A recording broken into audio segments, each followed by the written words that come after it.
बहुत ही अधूरा गुजारिश ही है जी अपने सीनियर साथियों से दोस्तों से कि यह गुलदस्ता बड़ी देर तो बाद खुशबू जरा बखेर रहा है और अल्लाह ताला तो एक उम्मीद रखते हैं कि इंशाल्लाह यह खुशबू बढ़ती जाएगी।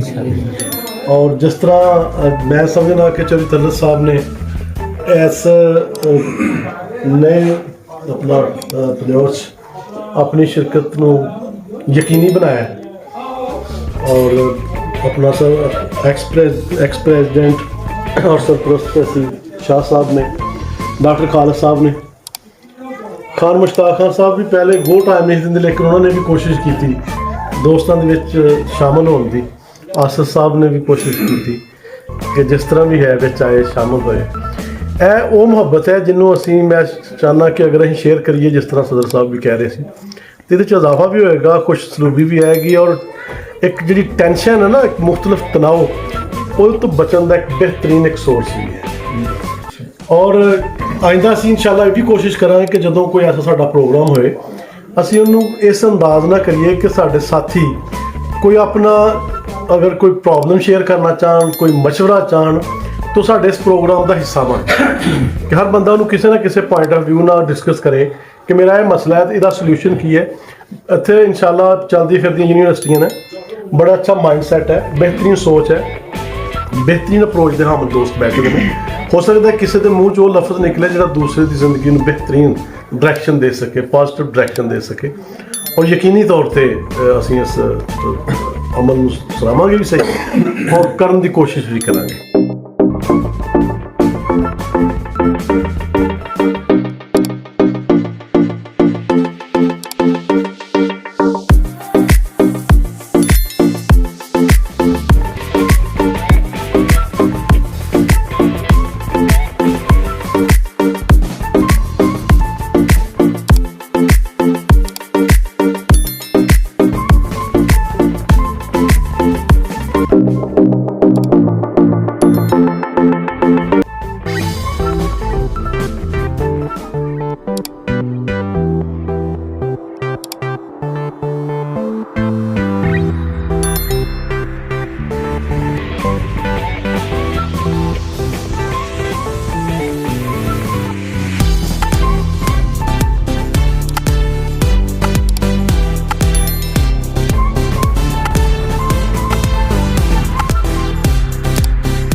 कर लिया ना केड़ा जादू है जनाब खाओ ना मुंह लगदा नहीं वो पहला तहसील च नहीं है मुंह लगदा तो खाओ ना